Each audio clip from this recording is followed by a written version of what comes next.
Zap Crypto. Tous les jours, toute l'actu crypto au même endroit. Et pour me soutenir, abonne-toi et active la cloche pour ne pas manquer le prochain Zap Crypto. Bonsoir la cryptosphère. J'espère que vous avez passé une excellente semaine et que vous prenez le temps d'apprécier ce temps calme sur les marchés. Le Fear and Greed Index côté crypto reste fidèle à sa zone de peur aujourd'hui à 27 et du côté des marchés US, rien à signaler, nous sommes toujours dans la zone de peur à 38. Malgré ce sentiment bearish sur tous les marchés, l'écosystème continue à build. Certes, les nouvelles sont moins abondantes, mais celles-ci n'en sont pas moins pertinentes. Et c'est ce que vous allez découvrir dans quelques instants dans le Zap.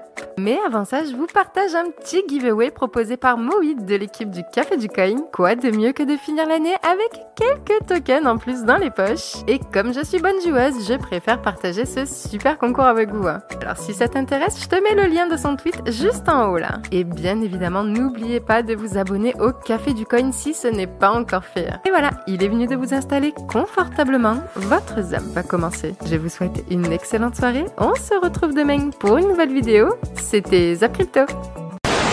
On passe maintenant à la plus grosse actualité de la vidéo, donc c'est notre très cher SBF qui fait encore couler pas mal d'encre avec une libération sous caution contre 250 millions de dollars. L'information est tombée hier après-midi. Regardez, je vous montre la vidéo de sa libération. Hop, on va couper le son. Je pense que ça sera mieux comme ça. Voilà, je vous laisse regarder ça tranquillement. Je sais pas si je vais tout vous mettre. Notre très cher SBF là, bien entouré. Qui a l'air plutôt tranquille, hein. Franchement, je sais pas s'il réalise ce qu'il a fait. Voilà, il se fait amener jusqu'à une voiture pour du coup se faire libérer sous caution. Voilà, on va pas regarder toute la vidéo non plus, ça suffit, on en a assez de lui. Donc du coup, comment cela s'est passé? En fait, ce qui a choqué la plupart des gens de l'écosystème crypto, c'est que lui avait déclaré qu'il ne lui restait que 100 000 dollars de côté. Donc comment il peut sortir 250 millions de dollars? Premièrement, grâce à ses parents qui apparemment, ils ont une maison située en Californie estimée à 4 millions de dollars, donc ils auraient pu participer un petit peu à cette somme-là, mais on voit bien que le compte n'y est pas du tout, 250 millions pour 4 millions, voilà, on est très loin. Et bien en fait, il y aurait deux inconnus. Alors ça peut être une personne ou des sociétés apparemment, qui aurait donc fourni cet argent pour cette libération sous caution donc de SBF qui va être placé chez ses parents avec un bracelet électronique. Pour rappel, SBF est visé par 8 chefs d'accusation avec une peine pouvant s'élever jusqu'à 115 ans de prison. Et dernière petite info que je voulais vous communiquer, c'est que cette libération, dont le prix est complètement démesuré, a été qualifiée par les procureurs de la plus importante caution jamais versée avant un procès. Donc encore une fois, ça nous montre à quel point cette histoire est unique, complètement folle, et qu'avec de l'argent, on peut acheter beaucoup de choses. Ensuite, Eril qui nous a fait un petit tweet intéressant. Il nous a dit parmi les suspects d'être Satoshi Nakamoto, il y a un nom qui figure peut-être tout en haut de la liste, c'est Adam Back. Adam Back, très très intéressant. Il a fait un long thread, je vous invite à aller voir, très intéressant, où il nous explique plus ou moins pourquoi Adam Back pourrait être Satoshi Nakamoto. Il avait ça pour plusieurs personnes. Moi, personnellement, Adam Back, je l'ai dit en dessous, mais Adam Back, c'est la personne, je pense, qui est le plus susceptible d'être Satoshi Nakamoto. Après, est-ce que ça a vraiment une importance de savoir qui est Satoshi Nakamoto? S'il a voulu être en dehors de tout ça, rester anonyme, c'est qu'il y a une raison. Et du coup, ça sert à rien d'aller chercher, d'aller creuser. C'est vrai que c'est notre nature humaine de toujours vouloir savoir qu'est-ce qu'il y a derrière. Enfin, qui y a derrière. Et c'est vrai que Adam Back, je vous invite à vous pencher sur son histoire, mais elle est quand même assez troublante par rapport à Satoshi Nakamoto. Je trouve qu'il y a pas mal de rapprochements qui sont intéressants. Et Adam Back en plus vit à Malte, à Sliema, là où j'habite. Si un jour je le croise, je prendrai une petite photo avec lui. Chantal, question cruciale. J'ai vu ton t-shirt 21 millions. Ouais, il est beau. Est-ce que s'il te plaît, tu peux nous expliquer 21 millions? Volontiers. C'est la proposition de valeur de Bitcoin. Ok. Le fondateur. Avant Bitcoin, quelqu'un qui créait de la monnaie, il allait en prison. Là, le grand public, il a de la facilité à comprendre, surtout en cette période d'impression monétaire effrénée. C'est vrai. Le grand public qui comprend très très bien, ok, maximum 21 millions, au total, il n'y en aura pas plus de Bitcoin, on ne peut pas tricher. Même l'or, on continue à creuser pour en découvrir, ou bien sûr les météorites. Là, Bitcoin, c'est vraiment 21 millions, c'est un vrai total.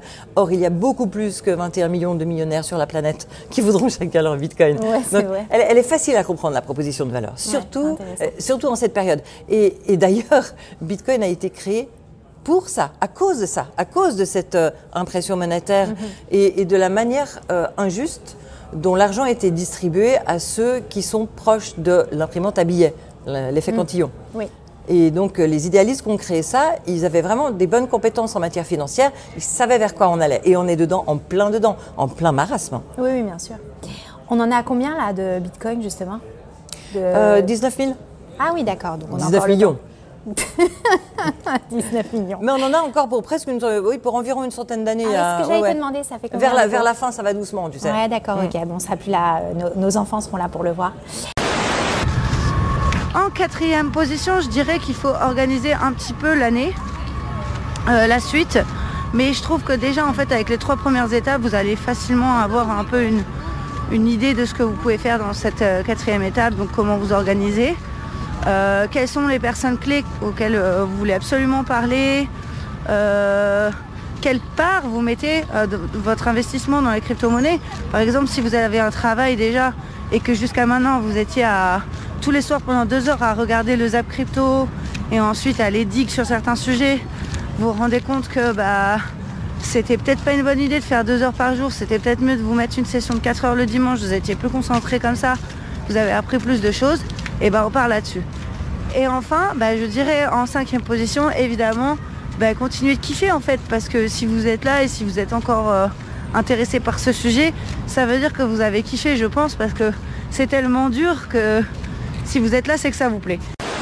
Je le sais, vous le savez, on le sait tous, l'un des enjeux principaux de notre écosystème, mis à part le fait d'arrêter de se faire victime par approximativement tous les hackers du monde, c'est de réussir à rendre toutes les blockchains, toutes les applications, tous les smart contracts interopérables, c'est-à-dire les faire communiquer entre eux. La taille d'un réseau va permettre d'augmenter sa valeur de manière exponentielle. Par exemple, si vous avez 2 fois plus de membres sur un réseau, sa valeur sera pas 2 fois plus grande, mais 4 fois plus grande. C'est le principe de la loi Metcalfe. Donc, toutes les blockchains ont tout intérêt à communiquer entre elles et les solutions qui vont permettre de les relier entre elles, ce qu'on appelle les layers 0, sont extrêmement valorisables et le seront de plus en plus au fur et à mesure qu'on va avancer. J'aime beaucoup l'écosystème Cosmos, je pense que vous avez compris, mais j'aime aussi beaucoup le leader des layers 0, le concurrent principal de Cosmos, Polkadot, dont j'ai un petit peu moins parlé sur ma chaîne. J'ai déjà fait une vidéo il y a 1 an sur les fondamentaux de Polkadot et la tech. Bon, mis à part la qualité de la vidéo et le fait qu'on dirait que j'ai 15 ans dessus, elle a pas trop mal vieilli d'un point de vue fondamental, donc vous pouvez aller la voir si vous voulez en savoir un petit peu plus. Petite actu sur Polkadot, qu'est-ce que c'est, qu'est-ce qui se passe, qu'est-ce qui va se passer, c'est parti. Faillite de corps scientifique, le mineur de PTC obtient le sursis de 37 millions de dollars, etc. Vous en avez beaucoup qui sont dans ce sens-là. C'est une news qui est arrivée aujourd'hui, donc il est allé déposer logiquement par rapport au chapitre 11 dans l'état du Texas. C'est un des plus gros, voire le plus gros mineur mondial. Je crois que c'est 240 000 machines de mining aujourd'hui qui tournent H24/7/7.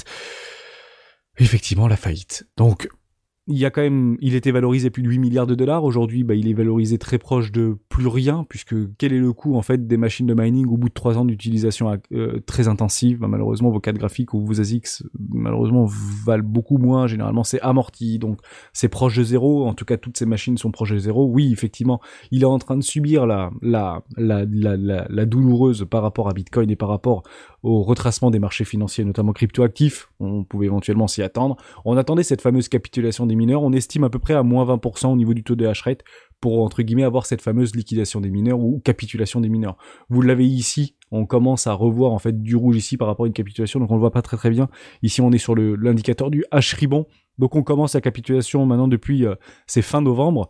Ça va continuer à débrancher, Actuellement, tant qu'ils sont, entre guillemets, dans une procédure qu'on peut dire de sauvegarde pour éviter la faillite, partez du principe qu'ils débranchent pas. Ils débranchent pas du jour au lendemain. Oh, faillite, on débranche. Et il y en a beaucoup qui disent, ils ont peut-être beaucoup de bitcoin à vendre. Alors honnêtement, ils ont probablement plus beaucoup de bitcoin. Et ils essayent plutôt de le vendre plus cher actuellement pour essayer de retomber sur leurs pattes. Honnêtement, je pense que tous les mineurs sont à sec. En parlant de bull run, bad run et de la perte d'argent surtout, il y a 15 investisseurs qui sont liés pour attaquer Binance. Voilà, il y en a avoir 30 plus. Oui, plus 3. Vu qu'on a commencé à lire cette news, on s'est dit, mais putain, je savais pas que c'était possible ça. Alors, ils sont ligués contre Binance. Pourquoi, les gars? Parce que Binance, ils sont pas gentils. Ils ont fait la promotion des rendements de Luna sur Binance.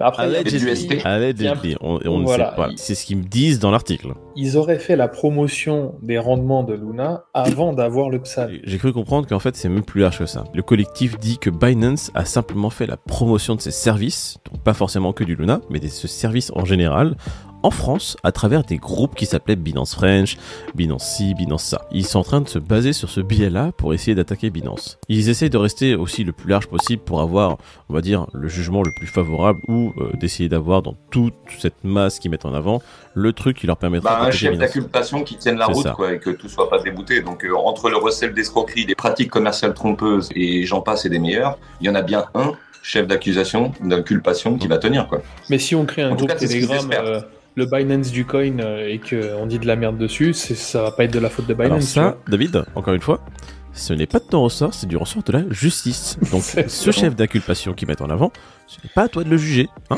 tu n'es pas juge. Hein, tu vas laisser un peu ce collectif d'investisseurs avoir sa chance. Est-ce qu'ils savent les 20 que Binance il a perdu 1 milliard avec l'histoire de Luna et du UST? Ils savent ça ou je crois qu'ils en ont un peu rien à foutre en fait. Ils sont juste en train de se dire, les gars, nous on a perdu combien? On a perdu 2,5 millions. Ouais, on va essayer de récupérer une partie de ça. Je pense que dans leur mindset, c'est ça. Ils sont pas en train de se dire, ah mais tout, regarde, même Binance, regarde-moi cette multinationale, elle a perdu de l'argent quand même. Non, on va rien faire. Non. Écoute, on va se greffer à l'opération et puis on va essayer de gratter ce qu'il y a à gratter et puis fin. On va pas se prendre la tête. Hein. Là, on a Justinson de Tron, était le meilleur client secret de Crypto Asset Manager Valkyrie. Donc ça, c'est encore un autre souci qui arrive. Hein. On connaît Justinson de Tron. Un document financier privé examiné par Coindesk montre que Son, l'une des figures les plus riches de la crypto-monnaie, était responsable de la grande majorité des actifs sous gestion d'une division clé de Valkyrie. Et bien voilà, donc le fondateur...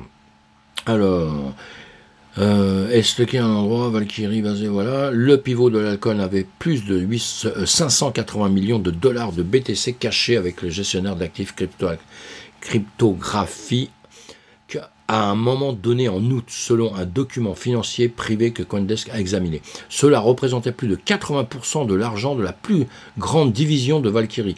Valkyrie Digital Asset LLC, selon le document. En d'autres termes, Valkyrie Investment, un gestionnaire de fonds qui propose des produits cryptographiques aux investisseurs de Wall Street, s'est principalement appuyé sur Justinson, un crypto-milliardaire chinois controversé. L'état actuel des actifs de Valkyrie est inconnu. Bon, Son a également déclaré qu'il était l'un des principaux actionnaires de Valkyrie. Mais ça pue la centralisation, quoi. Ça pue le pouvoir d'une seule personne. Et nous, ce qui est assez toujours étonnant, c'est qu'en réalité, dans notre système, quand on rentre tous dans la DeFi, bon, à part ceux qui rentrent simplement faire de l'argent au début, hein, qui voient ça comme un gros coup, mais ceux qui sont un peu plus, on va dire, qui sont un peu plus impliqués dans l'étude des blockchains, dans l'étude des entreprises, tout ça, on va souvent pour la technique quand même, hein, au départ. Hein. Je dis pas qu'on rentre pas pour faire de l'argent, mais dès qu'on a compris un peu la blockchain, comment certaines blockchains peuvent fonctionner, certains systèmes peuvent fonctionner, on est vite prêt au jeu et on se dit c'est un système fabuleux. Et après, on vient pour la DeFi, finance décentralisée, c'est-à-dire pas commandée par les banques. Alors d'un seul coup, on se retrouve dans un système de finance décentralisée, la DeFi, on se retrouve là-dedans, et en réalité, à l'intérieur de ça, on a remonté un système centralisé, puisque celui qui aura le pouvoir, c'est celui qui va avoir le plus d'argent et qui va pouvoir décider de certaines choses. Donc on revient, on se mord la queue, comme on dit. Hein. Mais voilà, allez, je vous les mets ces articles-là, vous allez lire, c'est hyper intéressant. Donc le président brésilien a signé un document pour réguler tout simplement l'usage du Bitcoin comme un moyen de paiement. Donc ils vont pas, c'est pas comme El Salvador, ils vont pas en faire une monnaie légale. Par contre, ils vont réguler. Ça va être l'un des plus gros pays au monde à régulariser l'usage du Bitcoin et des crypto-monnaies. Ça va vraiment dans le bon sens. C'est la bonne nouvelle du jour. On en profite. Il y en a pas tant que ça ces derniers temps et cette année 2022. C'est une très très bonne nouvelle parce que ça va donner une grosse dynamique. Pour l'instant, les pays qui ont adopté le Bitcoin comme monnaie légale, il y a El Salvador et il y a le Centrafrique en Afrique. Là, vraiment, c'est le niveau au-dessus. Ils acceptent pas le Bitcoin comme monnaie légale, mais en tous les cas, ils vont le régulariser. Et c'est une très très bonne nouvelle parce que le Brésil, vraiment, c'est un pays quand même énorme à l'échelle de l'Amérique du Sud en particulier. Quel est le rapport avec Bitcoin? Parce que là, pour l'instant, on voit des luttes pour les droits civiques. Et on se dit, Bitcoin, c'est de l'argent. Donc, on connecte pas tout de suite. On le dit souvent que l'argent, c'est le nerf de la guerre. Et la raison pour laquelle la plupart des mouvements citoyens qui essayent de lutter contre des régimes oppressifs ne réussissent pas, c'est parce qu'ils ont en face d'eux des gens qui ont un pouvoir financier puissant. Ils ont tout l'appareil de l'État entre leurs mains, toutes les ressources naturelles. Ils ont de l'argent d'une façon très illimitée qu'ils utilisent pour pouvoir faire des achats de confiance, pour pouvoir monter les opposants les uns contre les autres, pour pouvoir torpiller les projets de l'opposition, persécuter les militants. Et de l'autre côté, les militants se débrouillent difficilement pour pouvoir mobiliser les sous juste pour leurs petites activités et survivre.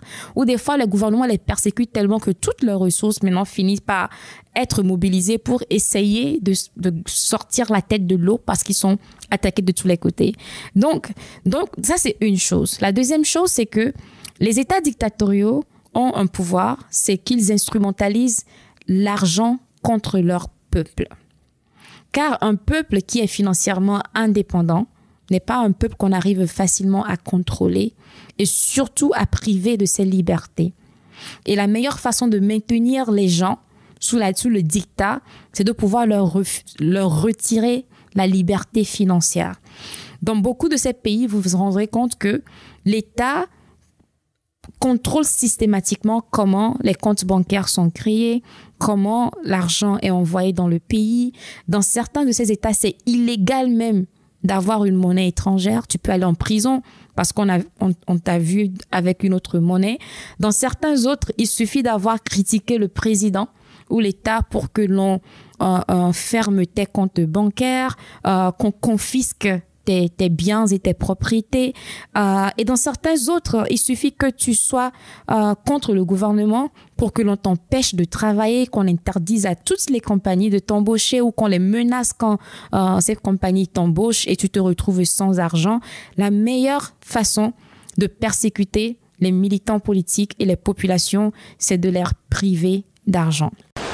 Savez-vous quel est le point commun entre BNP Paribas, la Société Générale, le Crédit Agricole, Alstom, Alcatel, Total, Airbus, Technip, Siemens, ING, la Royal Bank of Scotland ou encore HSBC? Ce sont toutes de grosses multinationales connues dans le monde entier, détentrices de savoir-faire historique et de technologies inimitables, mais il y a encore autre chose qui les rassemble. Elles ont toutes récemment fait l'objet d'attaques en bonne et due forme de la part d'un gouvernement étranger, des attaques en justice, parfaitement légales donc, capables de les mettre en difficulté, de perturber leurs activités commerciales et d'amener leur management à prendre des décisions dangereuses devant l'urgence de la situation. En 20 ans, des dizaines de milliards de dollars d'amendes ont été infligées par les États-Unis à de grandes entreprises, en France et aussi en Europe, en Asie ou en Amérique du Sud, condamnées à répétition pour n'avoir pas respecté la législation en vigueur. Mais de quelle législation parlons-nous ? De la loi américaine, bien sûr, qui présente une petite particularité que beaucoup de gens ignorent. Elle est en partie extraterritoriale, autrement dit, elle s'applique aussi en dehors du territoire des États-Unis. Vous avez bien entendu. Mais comment est-ce possible ? Aujourd'hui, je vais vous raconter comment l'Amérique mène une guerre discrète et silencieuse à la France, à l'Allemagne, au Royaume-Uni ou encore au Japon, tous signataires de traités de coopération internationaux historiques, des membres du G7, de l'ONU, de l'OMC ou de l'OTAN, bref, des pays alliés, mais seulement en apparence. À travers quelques exemples, nous allons voir comment le DOJ, le Department of Justice, s'est progressivement transformé en outil d'espionnage et des conquêtes commerciales sans équivalent au service des entreprises américaines, capables d'abattre les concurrents les plus solides ou de s'approprier des quantités phénoménales de données sensibles, sans aucune surveillance possible par les autorités des autres pays. Hier, qu'est-ce qu'on a eu en termes de GDP. GDP, donc la révision du GDP, la révision du PIB, et ben en fait on est monté. Vous le voyez ici que le actual était à 2,9 et il est monté à 3,2. Il y a une révision et ça nous a donné un GDP encore plus fort que ce qu'il y avait. Donc le marché finalement qui était en train de pricer un petit peu une récession, etc. Bah là, on voit qu'il y a quand même du momentum au niveau de la croissance. Ça a plus ou moins fait dérouiller les marchés en début de journée, la sortie de ce chiffre. Pourquoi ? Bah parce que tout simplement, on se dit que la Fed va pouvoir encore plus agir ici et nous, ce qu'on veut potentiellement, c'est des signes de récession quand même un petit peu qui peuvent nous dire que la Fed va re-rendre la politique monétaire accommodante à nouveau. Et là, c'était pas du tout le cas. Donc c'est ce qui a fait vraiment ici, on va dire, la séance a commencé vraiment dans le rouge. Elle s'est récupérée après dans la journée, comme je vous l'ai expliqué tout à l'heure. Mais un GDP qui augmente veut dire qu'on n'est pas encore tout à fait dans ce contexte de récession qu'on aimerait même déjà voir terminer, mais le marché va devoir le pricer en amont. Et en l'occurrence, là, le marché se dit peut-être que en fait, on n'a pas vu la fin éventuellement de cette hausse d'augmentation des taux de la Fed. Alors je sais pas si ici on avait 70%, vous le voyez, qui pensaient que Powell va nous donner un 0,50 au prochain meeting le 1er février. Les taux, les différences n'ont pas bougé ici, donc on reste à peu près sur la même, la même proportion. Et puis après, il y a eu un chiffre assez intéressant hier, c'est l'explosion du ratio put-call. Ça veut dire quoi? En gros, le ratio put-call, ou le put-call ratio comme on l'appelle aux États-Unis, eh bien c'est le nombre de calls qui sont achetés par rapport au nombre de puts qui sont achetés. Et aujourd'hui, le nombre de puts a littéralement doublé par rapport au nombre de calls, ce qui est assez rare pour être signalé, comme vous le voyez sur le chart à l'instant. Et donc si on part de ce principe-là, on se dit « Ouh, mais les gens ils achètent 2 fois plus de puts que de calls », et comme on sait que quand on achète un put, c'est comparé à la baisse, ou en tout cas qu'on protège ses portefeuilles, eh bien on peut avoir très très peur. On se dit « Ouh, les gens sont très très négatifs ». Eh bien, pas forcément, parce que si on regarde le volume et sur quel type de put et de strike ça a été traité, eh bien on se rend compte que c'est principalement sur des actions technologiques ou des secteurs technologiques et qu'en plus c'est des puts qui sont complètement dans la monnaie.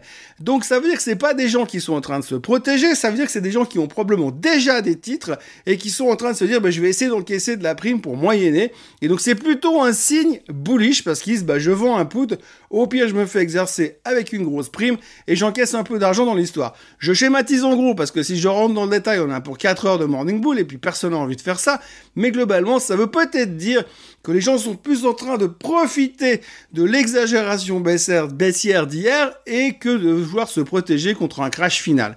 Donc évidemment, on n'en sait rien, mais en tous les cas, cette interprétation du put-call ratio est à retenir parce que c'est peut-être pas si négatif que ça, en tous les cas à court terme. On est bien d'accord que le moindre chiffre économique qui sortira cet après-midi et qui nous montre que c'est inflationniste ou c'est récessionniste, de toute façon, on va pas aimer, et donc à ce moment-là, ça peut changer dans toutes les directions, ça peut aller très vite, on l'a vu. Il faut pas oublier non plus que tes volumes sont en train de disparaître, puisque tout le monde est en train de se préparer à fêter Noël. Au niveau du VIX, indice de la peur, de la volatilité, donc le VIX fait du joli petit vert, hein, vu que la bourse commence à tomber. La bourse, on le disait, ça pue parce qu'on arrive sur la trendline long terme ici avec un double top.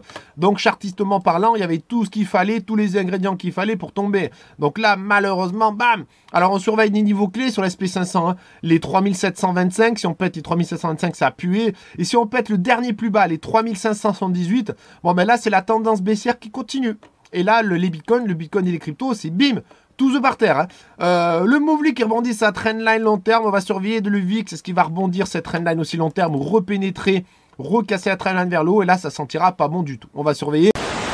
Donc, alors, le dollar index pour l'instant qui donne pas de signal de reverse, ça pourra peut-être arriver la semaine prochaine. Si ça arrive, il ne faudrait pas être étonné hein, si on voit des petits W ici se former, qu'on ait un rallye contre ce mouvement ici, pas un nouveau sommet, mais un retracement. Pour moi, qui viendrait très possiblement, je pense, sincèrement, je vais refoutre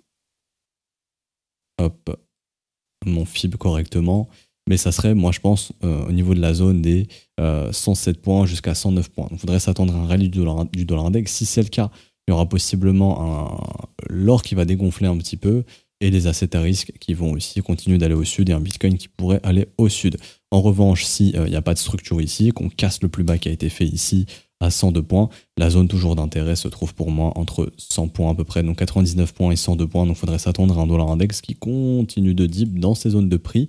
Et ça, c'est ça peut pousser un peu les assets à risque et l'or également. Donc on verra si le dollar index peut donner un signal de retracement ici ou pas.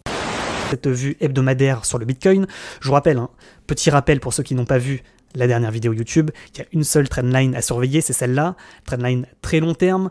Tant qu'on est en dessous, on est bearish. À partir du moment où on passe au-dessus, on repasse au-dessus comme ici, on est bullish. Par conséquent, tant qu'on ne repasse pas au-dessus de cette trendline, il n'y a pas de signal d'achat, il n'y a pas de retournement de tendance haussier. Également, une trendline dont on avait parlé dans une vidéo formation qu'on a fait il y a maintenant 1 mois ou 2, trendline descendante.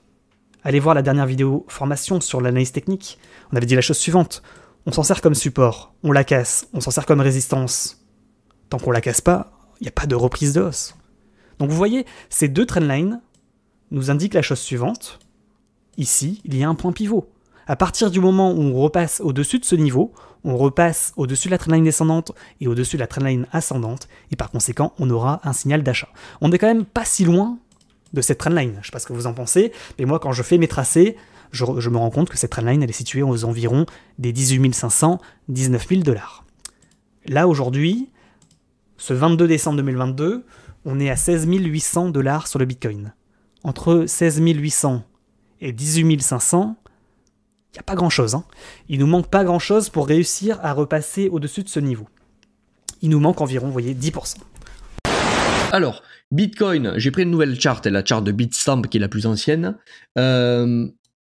On est haussier sur le long terme, d'accord, là on est depuis 2011-2012, voilà, cet actif, dans tous les cas, malgré ce que l'on vit en ce moment, et c'est sur ça que je voudrais insister, est haussier sur le long terme, d'accord. Tout le reste, ça peut être assimilé à des bruits de marché. Alors, des bruits de marché il y a des très gros bruits, hein, on est d'accord, mais si on reste pragmatique pour un investisseur qui est, je pense, la majorité d'entre vous et la majorité des gens qui me suivent, cet actif, pour l'instant, est bullish long terme. Ça ne veut pas dire que cet actif ne va pas se retourner, mais si on regarde tout l'actif sur l'ensemble, ce que l'on vit actuellement, c'est-à-dire cette phase, est simplement la même phase que l'on a vécue ici, qui est la même phase que l'on a vécue ici. Bon, on a connu ça, c'est une correction, alors monthly, trimestrielle, annuelle si vous voulez, mais l'objectif de ce marché, dans tous les cas, pour le moment, est d'aller faire des plus hauts, ok ? Tant que l'order flow long terme reste le suivant. C'est-à-dire que la zone à défendre, c'est celle-ci, et oui, la zone du crack mars 2020, des 3850, c'est le bottom à défendre. Pour répondre à la question que j'ai régulièrement, est-ce que c'est un niveau intéressant au niveau des crypto-monnaies, au niveau du BTC, pour s'exposer ? Alors, oui, à partir du moment où nous avons cassé le 618. 618 qui représente en fait un retracement fort de Fibonacci, retracement fort sur l'ensemble du mouvement du BTC, donc nous sommes dans une zone de rechargement long terme pour le BTC pour pouvoir s'exposer. Par contre, il faut bien prendre en considération qu'une exposition doit être effectuée de façon stratégique, avoir un plan, et que l'exposition doit prendre en considération le fait qu'on puisse descendre plus bas, qu'on puisse descendre à 14 880 pour aller retester le 786, qu'on puisse aller chercher le top de l'1 à 14 000, qu'on puisse aller chercher, pourquoi pas, le 1,618 à 10 000, voire même plus bas. Il faut prendre en considération l'ensemble des différents points bas pour pouvoir mettre en place sa stratégie, parce qu'il faut prévoir absolument tous les cas de figure, surtout quand on a une stratégie d'investissement en DCA, il faut prendre en considération le fait que le cours peut continuer à baisser.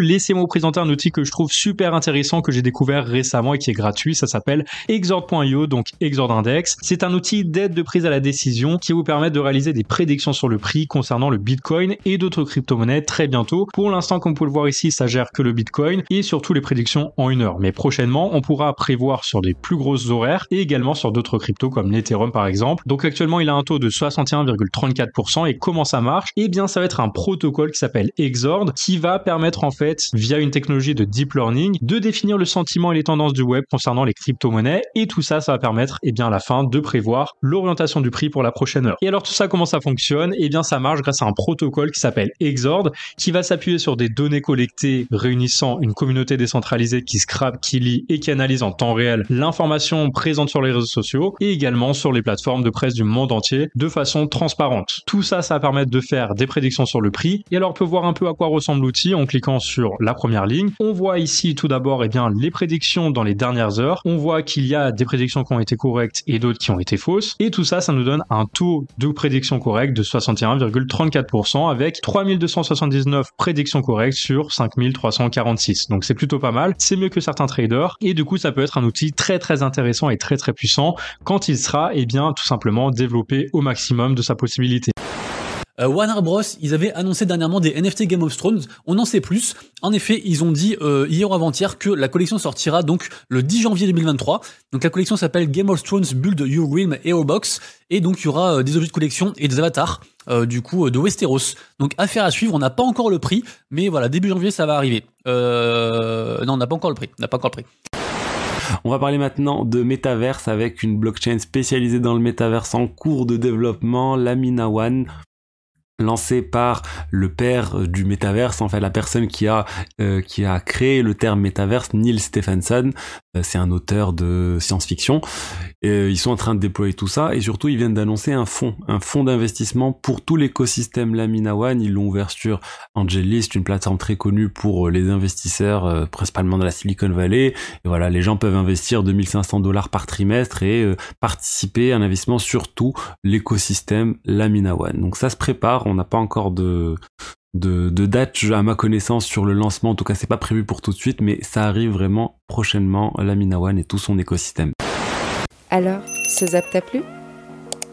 Dis-moi en commentaire quelle est l'actu qui t'a le plus intéressé. Et si tu as manqué les actus d'hier, retrouve juste ici le zap crypto de la veille.